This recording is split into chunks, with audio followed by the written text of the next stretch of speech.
जय Jagannath. Hello friends, तो Utkal university आ Brahmapur university +3 4th semester exam अच्छी तो से टेलीग्राम रो मेसेज करथिले आ कमेंट भी करथिले तांको पई हमें रिवीजन क्लास आनी ना तो फाइनली तांको पई रिवीजन क्लास नहीं आछंती। काली एग्जाम अच्छी तो समिस्ते कोन करिवे यूनिट 1 थारो 4 जाय सब जाक 1 मार्क क्लास हमें रिवीजन एटी करबा।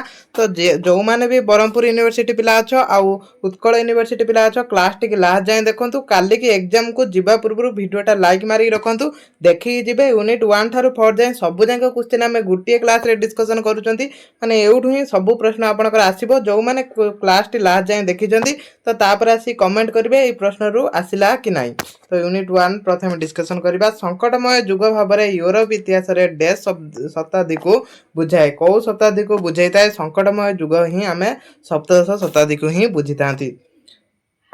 ख्रिस्टियन धर्म डैश भागरे विभक्त होइतिला, दुई भागरे विभक्त होइतिला।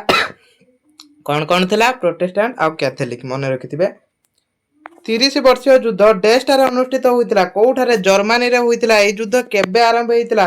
1618 रे आरंभ होइतिला 1648 जाए। माने एटा 30 वर्ष धरी चलीथिला। तो एटा मन रखिबे 1618 रे आरंभ होइतिला 1648 रे शेष होइतिला। एक मार्किया प्रश्न पचारि पारे। ख्रिस्टियन धर्म डैश भागरे विभक्त, दुई भागरे। एटा तो पढिले। डैश समय को यूरोपीय संकटमय समय कहा जाए। कौ समय को 1560 रु 1650 मध्यवित समय को संकटमय युग भाव में धरा जाए। कौटी? यूरोप रे। पंचदश शताब्दी डैश आविष्कार होइतिला जहाँ यूरोप मानक अभिवृद्धि घटाइतिला। भौगोलिक जलपथ आविष्कार होइतिला। तो रिवीजन क्लास हमें स्पीड डिस्कशन करिकी सब जाक यूनिट सारिबा। आपण पढिबा ठारू सुनिबार अधिक मन रुए। तो क्लास टी समस्ते टाइम देकी टिके लास्ट जाए देखंतु। डैश शताब्दी मुख्य रूप थिला करभार वृद्धि। सप्तदश शताब्दी स्पेन राजा डैश 5 थर कर वृद्धि करथिले। फिलिप्स द्वितीय कोन करथिले ना 5 थर से कर को वृद्धि करथिले। ऐतिहासिक माने कृषि सामग्री दर वृद्धि को डैश भाव में अभिहित करिसेंती। मूल्य विप्लव भाव में अभिहित करिसेंती। जो दरदाम टा बढ़िथिला। डैश सामग्री आमदानी थिला दरदाम वृद्धिर कारण। रूपा सामग्री आमदानी थिला दरदाम वृद्धिर कारण। वाणिज्यवादर नीति डैश थिला कम आमदानी आ बहु रप्तानी करबा। एटा वाणिज्यवादर नीति थिला। अर्थनैतिक संकट जुगु डैश प्रथा सृष्टि होइतिला। दासत्व प्रथा सृष्टि होइतिला। क्लजी डैश मान को कहा जाए। पुरोहित बा पूजक गोष्ठी को क्लजी कहा जाए। मध्यवित्त श्रेणी को डैश कहा जाए। बुर्जुआ कहा जाए मध्यवित्त श्रेणी को। यूरोप माने प्रथम श्रेणी गोष्ठी लोक मानकु यूरोप रे प्रथम श्रेणी गोष्ठी लोक मानकु डैश र मान्यता दिया जायतिला। सॉरी एटा टिके कोन एठितिला ना यूरोप रे प्रथम श्रेणी गोष्ठी लोक मानकु डैश र मान्यता दिया जायतिला। कोन? फास्ट स्टेट नामर मान्यता दिया जायतिला। तापर प्रश्न समांत गोष्ठी को डैश कहा जाउतला नोबल कहा जाउतला। मन रखिबे एटा 2 मार्किया प्रश्न भी नोबल कोन पचार दे पारे। नोबल माने डैश गोष्ठी रो अंतर्भुक्त थिले। सेकंड स्टेट गोष्ठी रो अंतर्भुक्त थिले। कृषक मानकटारु नोबल माने डैश कर आदाय करथुले। सामंत कर आदाय करथुले। तापर 8 नंबर प्रश्न तृतीय गोष्ठी डैश माने थिले साधारण जनता माने। तृतीय गोष्ठी रे थिले भाग चासी मानकु डैश कहा जाए मेतायार कहा जाए। फ्रांस रो सम्राट माने डैश विद्रोह करथिले। फंडे विद्रोह करथिले। राजा माने डैश तत्व अनुसार शासन करुथिले। ईश्वरीय अधिकार तत्व अनुसार शासन करुथिले। डैश निजकु मु हेउची राष्ट्र बोली कहिथिले। किए कहिथिले? चतुर्दश लुई कहिथिले। ए प्रश्नटा बारंबार पचाउची। षोडश शताब्दी रे डैश यूरोपीय धर्म क्षेत्र रे वैप्लविक परिवर्तन आनिथिले। किए आनिथिला? धर्म संस्कार आंदोलन ही आनिथिला। डैश प्रोटेस्टांट धर्म प्रवर्तक थिले मार्टिन लूथर थिले। एटा गोटे इंपोर्टेंट प्रश्न मार्टिन लूथर को ऊपर पड़े। प्रोटेस्टांट ओ कैथोलिक मानक मध्य डैश युद्ध संगठित होइतिला। एई 30 वर्षीय युद्ध जोटा 30 वर्ष धरि चलीथिला 1618 रु 1648 जाए। तो सेई युद्धटा अनुष्ठित होइतिला। 30 वर्षीय युद्ध डैश ख्रीष्टाब्द रे आरंभ होला 1618 रे। एटा पढिथिला एफएम यूनिवर्सिटी रो। 1555 ख्रीष्टाब्द रे डैश चुक्ति स्वाक्षर होइतिला। कोटा? ऑगस्टबर्ग शांति चुक्ति स्वाक्षर होइतिला। प्रोटेस्टांट धर्मर अन्य शाखा नाम डैश थिला प्यूरिटान थिला तांकर अन्य शाखा नाम। व्हाइट हिल युद्ध डैश ख्रीष्टाब्द रे संगठित होइतिला 1620। एटा पढिथिबे मे बी आसी पारे किंतु एटा बेसी इंपोर्टेंट नाही। तापर प्रत्यार्पण आदेश डैश घोषणा करथिले एवं डैश ख्रीष्टाब्द रे।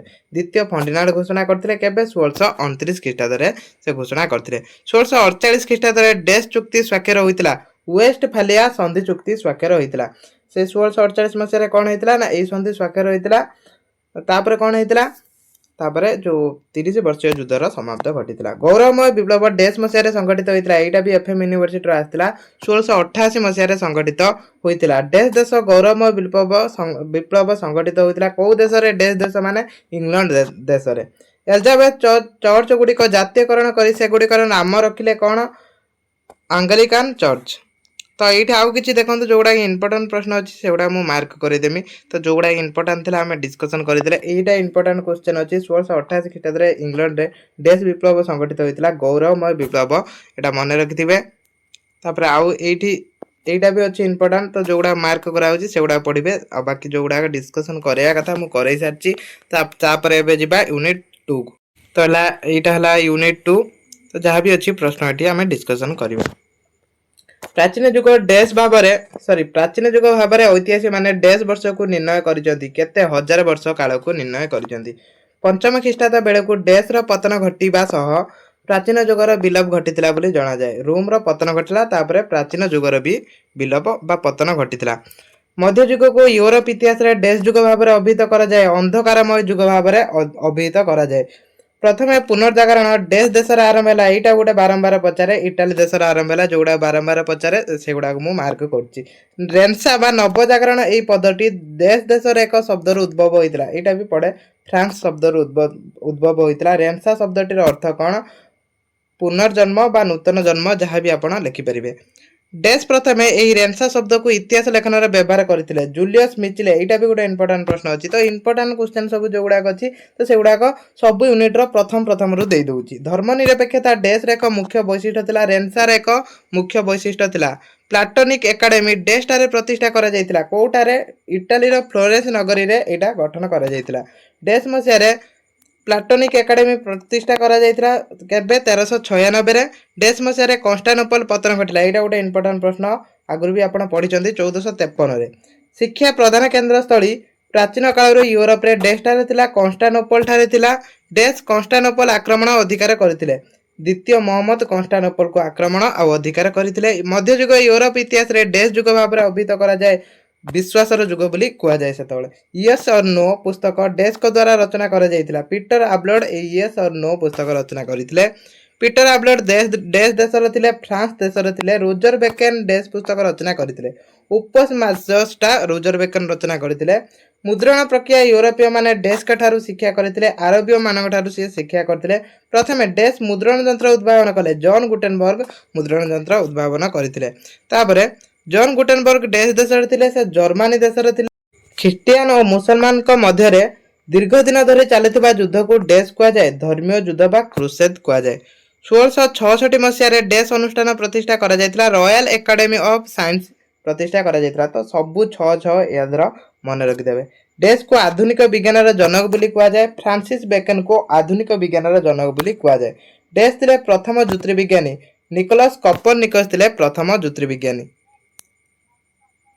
तापर देखो एगुड़ा जो गुड़ा इंपोर्टाट अच्छी से गुड़ा मुझे मार्क कराऊँगी डैश थिले दुर्वीक्षण यंत्र उद्भावक गालिलियो गालिलियो थिले दुर्वीक्षण यंत्र उद्भावक गालिलियो द्वारा डैश तत्व उद्भावन फल घंटा तैयारी सहायक होता पेंडुलम तत्व थिला गालिलियो मन रखिए सर्वजनीन बा सर्वकालीन श्रेष्ठ वैज्ञानिक भाव में डैश मान्यता पाई सार आइजैक न्यूटन मान्यता पाई माध्याकर्षण नीति उपरे जो पुस्तक रचना करथिले सेही पुस्तक नाम कौटा थिला प्रिंसिपिया थिला किए न्यूटन रचना करथिले मनुष्य शरीर अंग प्रत्यंग पुस्तक ह्यूमानी कॉपरेस फैब्रिक डैश रचना करथिले भेसालियस रचना करथिले तो ये आउ किछि भी प्रश्न अच्छी तो यहाँ भी इंपोर्टाट अच्छी तो जोड़ा इंपोर्टाट अच्छी से गुड़ाक एति तो प्रश्न अच्छी एति पढ़ु तापर जातु यूनिट 3 को यूनिट 3 भी डिस्कसन करवा तो यूनिट 3 रो प्रथम प्रश्न 1450 ख्रीष्टाब्द 1750 ख्रीष्टाब्द मध्य एक जुगान्तकार अध्याय घटी जहाँ डैश नाम अभिहित जहाँ वाणिज्य विप्लव नाम अभिहित मन रखिए वाणिज्य विप्लव केबे 1450 रु आरंभ कर 1750 जाए होता अर्थनीतिज्ञ आडम स्मिथ को द्वारा रचित पुस्तक नाम डैश कौन जातीय समूह वित्त बा वेल्थ ऑफ नेशन थिला वाणिज्यवाद शब्दटी डैश व्यवहार करथिले आडम स्मिथ वाणिज्यवाद शब्द को प्रथम व्यवहार करथिले जर्मनी रे वाणिज्यवाद को डैश कहुए कैमरालिज्म कह जाए। यूटोपिया ग्रंथ डैश को द्वारा रचित थॉमस मोरे एटा रचना करथिले। वाणिज्यवाद तर्जमा प्रथमे डैश करथिले इटाली रो अर्थनैतिज्ञ सेरा करथिले। मन रखिबे खाली सेरा लिखिदेबे। महान दार्शनिक कार्लमार्क्स द्वारा रचित पुस्तक नाम डैश अटे दास कैपिटल एटा कार्लमार्क्स रचना करथिले। कम्युनिस्ट मैनिफेस्टो डैश को द्वारा रचित मैनिफेस्टो हैला कार्लमार्क्स द्वारा एटा रचित। केमर शब्दर अर्थ कौन राजा का राजस्व एटा भी पड़े बारंबार पचारे। डैश वाणिज्यवादर मुख्य प्रतिनिधि करुथिले सार थॉमस मोन करुथिले। मुक्त वाणिज्य सपेक्ष डैश मंतव्य देइथिले बा करिथिले किए सार जोसियाक चाइल्ड। पॉलिटिकल डिस्कोर्स पुस्तकटी डैश को द्वारा रचित बेकर द्वारा रचित। डैश मसीह बैंक ऑफ आम्स्टरडाम प्रतिष्ठा करा जायतिला 1609 रे। 1694 रे डैश बैंक प्रतिष्ठा करा जायतिला बैंक ऑफ इंग्लैंड प्रतिष्ठा करा जायतिला। वाणिज्यवाद अन्य स्वरूपटी डैश थिला पूंजीवाद थिला वाणिज्यवादर अन्य स्वरूप। वाणिज्यवाद एक डैश स्वतंत्र नीति थिला आमदानी अधिक और रप्तानी कम करबा एटा स्वतंत्र नीति थिला। वाणिज्यवादरू डैश जन्म नेला उपनिवेशवाद जन्म नेला। वाणिज्यवादर पतन प्रथमे डैश टारे घटितिला उत्तर अमेरिका रे घटितिला। 1815 मसीह रे डैश युद्ध संगठित होइतिला वाटरलू युद्ध संगठित होइतिला। 1846 मसीह रे शस्य आईन डैश उच्छेद करथिले रॉबर्ट पॉल उच्छेद करथिले। शिल्प विप्लव शब्द को डैश तांका लेखारे प्रथम व्यवहार करथिले फरासी लेखक ब्लैंकिंग। शिल्प विप्लव प्रथमे डैश टारे आरंभ होइतिला इंग्लैंड रे एटा भी बारंबार पचारे। तापर एठी देखंतु आउ किछि प्रश्न अछि एगुडा पढंतु एबे लास्ट यूनिट टा डिस्कशन करिवा। एटा लास्ट यूनिट अमेरिका स्वाधीनता संग्राम डैश ख्रीष्टाब्द आरंभ होई डैश ख्रीष्टाब्द समाप्त घटिला केबे 1776 आरंभ होइतिला एटा 1783 रे शेष होइतिला। अमेरिका मातृदेश डैश थिला इंग्लैंड थिला अमेरिकार मातृदेश मन रखिथिबे। अमेरिका रे डैश गुटी उपनिवेश थिला 13 गुटी उपनिवेश थिला। 1492 ख्रीष्टाब्द प्रथमे एक नूतन भूखंड आविष्कार कले क्रिस्टोफर कोलंबस। डैश का नाम अनुसार अमेरिका नामकरण करागला अमेरिगो भेस्पुसी नाम अनुसार। इंग्रेज माने अमेरिका रे डैश मसीह प्रथम उपनिवेश स्थापन कले 1607 मसीह। डैश टारे इंग्रेज माने प्रथम उपनिवेश स्थापन कले कोठी उत्तर अमेरिका रे। जेम्स टाउन रो नाम परिवर्तन करी डैश रखागला वर्जिनिया रखा जायतिला मन रखिबे एटा। वर्जिनिया शहर रो नाम डैश को सम्मान अर्थे करा जायतिला माने काहा को सम्मान देकी रानी एलिजाबेथ को सम्मान देकी करा जायतिला। तीर्थयात्री पिता डैश टारे डैश नामक बसति स्थापन कले अमेरिका रे कोठारे केउ बसति मासाचुसेट्स ठारे प्लिमाउथ बसति। तापरे 1660 मसीह रे नौचालना आईन इंग्लैंड सरकार पुनर्बार अमेरिका रे डैश मसीह प्रणयन कले 1751 मसीह प्रणयन कले। 1733 ख्रीष्टाब्द रे डैश आईन प्रणयन करा जायतिला लाल सरकार आईन एटा मन रखिथिबे लाल सरकार आईन एटा पड़े। मुद्रा आईन भी पड़े 1764 रे होइतिला। स्टाम्प आईन भी पड़े डैश को द्वारा अमेरिका रे प्रत्याहार करा जायतिला। एगुडा सब इंपोर्टेंट अछि। प्रधानमंत्री रॉकिंगहाम को द्वारा दार्शनिक तथा लेखक थॉमस पेन को प्रसिद्ध कृति डैश थिला कोटा थिला कॉमन सेंस थिला एटा तांगर प्रसिद्ध कृति। अमेरिका प्रथम संवादपत्र नाम डैश थिला कोटा थिला बोस्टन न्यूज लेटर। तापरे सप्तवर्ष युद्ध डैश और डैश मध्य संगठित होइतिला इंग्लैंड और फ्रांस मध्य होइतिला वर्षीय युद्ध। डैश मसीह रे चा आईन प्रणयन होइतिला अमेरिका रे एटा 1773 एटा भी मन रखिबे एटा भी गोटे इंपोर्टेंट अछि लाल सरकार आईन बलिया।